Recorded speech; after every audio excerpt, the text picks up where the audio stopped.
What does God want from you? I used to think God just wanted to test me, almost as if God wanted me to break. Thankfully, I didn't. Well, not totally anyway.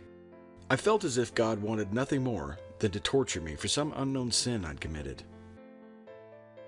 I know there are a lot of you out there who are experiencing this same pain and uncertainty. Maybe you too are questioning whether this is some awful test or the beginning of the end. When the world feels overwhelming and life is giving you its worst, remember that God doesn't give us more than we can take. It's because of God's faith in you.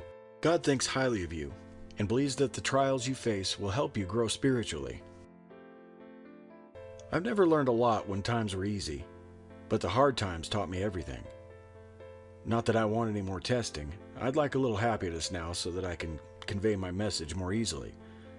Live in my little cabin in the woods, away from the bustle of modern life. I don't believe God wants us to suffer. After all, we are part of them, and they feel what we feel. I think instead they want us to be strong and use our mind, body, and spirit to end whatever is causing these problems. Sometimes it's necessary to experience something awful to identify the problem, or care enough about it to do something. From my perspective, the problem is starvation. Not just from a lack of food, which seems more and more the problem, but from spiritual starvation.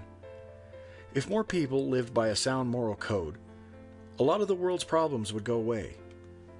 And maybe that's what God wants from me, to do all I can to feed the spirit of anyone who's willing to listen. To set down some basic ground rules we can all agree are reasonable and just, a code that a Terran lives by. I'll be talking about that in upcoming episodes. But what does God want from you? Look at your life, the things you've done, the experiences you've had. What makes you happy?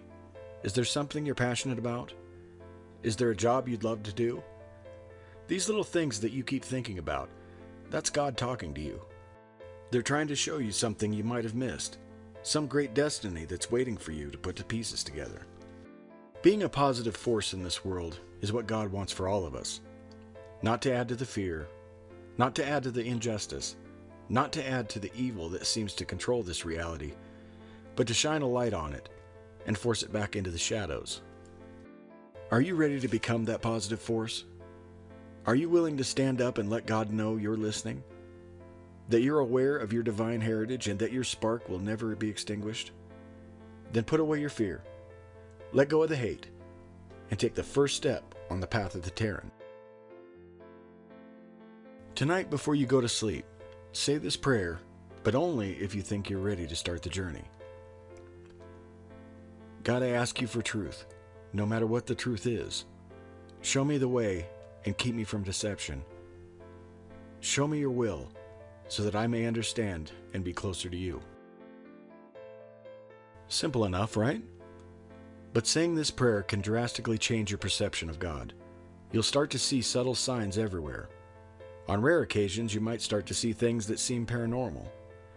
Some of it can even be frightening.